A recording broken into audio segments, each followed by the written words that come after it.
Hello there, world of tankers. Welcome back to another one of my videos. I am Droodle's Blitz, and in this video I'm going to be talking about the Chieftain Mk6, as it has just hit the store today for 20,000 gold. And in fact, the Chieftain Mk6 is one of my all-time favorite tier 10s in the game, just because it's such a well-rounded vehicle, and there's really nothing bad I can really go on about the tank. So you're probably all wondering, well, should I be sticking it in my garage? So in this video I'll be covering everything you do need to know about the vehicle. Now, when you first take a look at the statistics of it, you're probably like, whoa, this thing has some very, very good damage per minute. In fact, it is the second best damage per minute for a tier 10 heavy in the game, right below the WZ-113. So it has an excellent damage per minute, and you might think, well, the gun handling statistics might not be on par with the damage per minute. But in fact, it also has excellent gun handling, shell velocity, aiming time, dispersion. The gun on this tank, in fact, I personally believe is the best tier 10 gun in the entire game.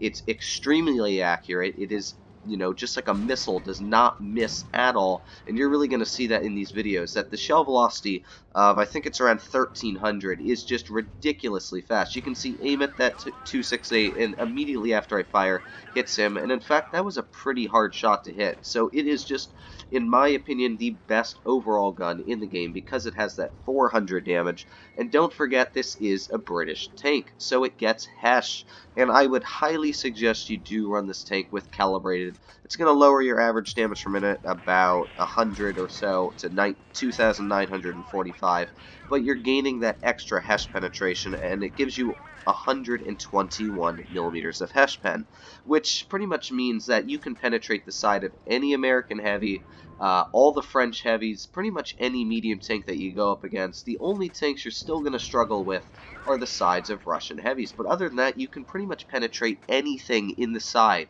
And by the way, your average damage with the HESH on this tank is 515. Unlike the average, 120 millimeter that does 500 average damage, this does gain that little bit extra, which can help you out in some scenarios. And the highest roll you can get with a HESH round is 644 with this tank, which is just a nasty amount.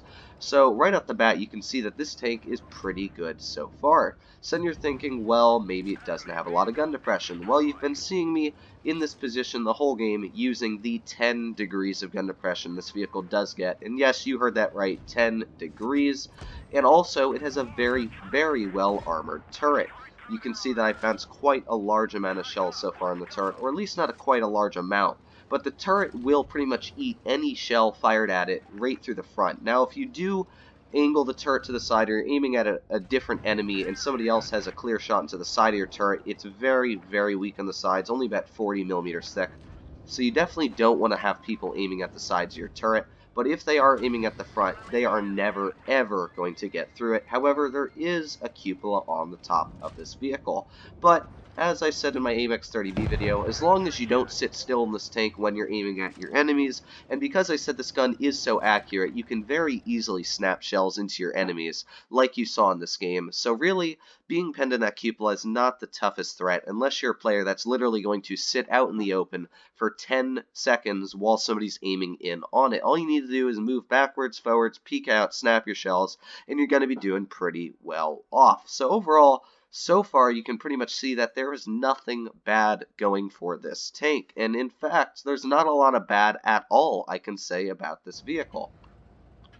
Now, there is one downside to this tank, and that is the armor profile, but this is only a downside if you run the tank a specific way, because as you can see, I'm bringing up the armor profile now. The entire upper part of this vehicle is almost completely impenetrable. You can see that that upper part is about 300 millimeters thick, and that's at the weakest. If you try and penetrate that with any standard AP shells, they are just going to auto ricochet, and if you load heat, that upper plate's about 400, 500 millimeters effective armor. So you are never ever going to pen that upper plate, but you can see the lower plate is a pretty big weak spot. And in fact, it's not a pretty big weak spot, it's a huge weak spot. It's only about 110 millimeters thick at the thickest, and you are not going to be bouncing any shells there. Tier 5s would easily be able to overmatch your lower plate. And you may think, well, I could side scrape, it looks like it might have decent side armor. No. You are not going to be bouncing any shells in the side of this vehicle. In fact, the side armor of this tank is only about 122, and that's the thickest. The back of this tank is only about 53 millimeters thick.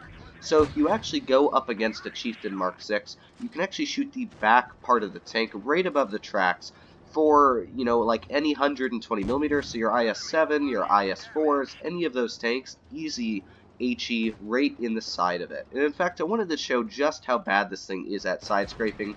So you can see there, I let that KPZ aim at my side, and he easily penned the shell right through my tank. So you can see, do not even bother to side scrape in this vehicle. I wanted to really show in this game here that you cannot really run it effectively in a city scenario because it just doesn't have the hull armor to be able to. As soon as people aim at your upper plate, you're going to be doing spectacular because the upper plate on this vehicle, as I said, is almost impenetrable. The turret is almost impenetrable as well. So overall, if you hide that lower plate and you use this tank smart, you use the hash, which you saw there is just ridiculous. But again, my side armor got completely overmatched by that T-30. So you can really see, don't run this tank heavy. I've seen a lot of players do this and make a huge mistake by pushing it with a tank like the E100. You cannot really do that. You are just going to fall apart very, very quickly. So the armor of this vehicle can either work really well for you or it can also work really bad. So that is one thing I really wanted to stress about this tank, is that you only will do well in this vehicle if you run it in the right situations. Even though it is an excellent tank and it has one of the best guns in the game, if you're not going to run this tank with gun depression, you might as well pull out an FV2 and 5B. So yeah, that is one of the only weaknesses of this tank, because also, I forgot to mention, it goes 42 kilometers per hour forwards, which by no means is bad in any way. In fact, you're easily going to be able to rush in the positions, and that's what's nice about it, is if it had a really bad top speed, you wouldn't be able to put the tank into positions to get into gun depression spots. But it has a very, very nice top speed, so you will be able to get into positions, use your gun depression accordingly, and everything should work out fine. You can also see I earned 124,000 credits this game, because this is actually one of the best credit earning tier 10s in the entire game. So you're never ever going to have to worry about losing credits when you do run this tank, even if you do spam a little bit of that premium ammo. So overall, there are not a lot of bad things about this tank, or in fact any of them, because as I said, the armor profile is only bad if you aren't knowledgeable on how to run the tank. You should not be running this vehicle head on against a vehicle like the E100 on flat terrain. You should be using gun depression. You should know the spots on the map where this tank's going to play better, where you can outmatch your enemy heavies or outplay enemy medium tanks. It's a very, very situationally based vehicle. And that is one thing that I cannot stress enough, is you have to know your maps and know where to run this tank. However, I will say that this is probably the most user-friendly tier 10 in the entire game, completely opposite to the AMX-30B. As I said, the gun statistics and handling-wise are just the best among any tier 10 I can really think of. As well, damage per minute, really, really good. There is not one bad thing about the tank. Excellent gun depression, pretty good top speed, pretty good armor on the top of the vehicle. So overall, it is one of the most user-friendly tanks. Even a 50%er, I think you can do very, very well in this tank and profit quite a hefty number of credits.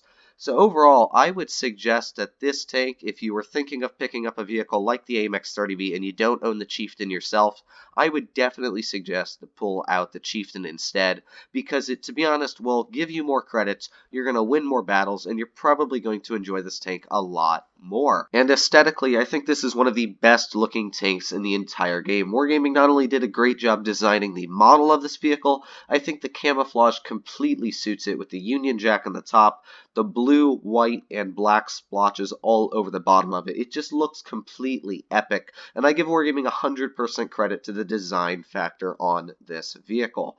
So overall, my opinion on this tank is I love it. It is one of my all-time favorite tier 10s in the game, and if you haven't picked it up and you are planning on getting at least one expensive tier 10 or just one expensive premium this Blitz fair or this year, I definitely think if you don't own it, pick this tank up.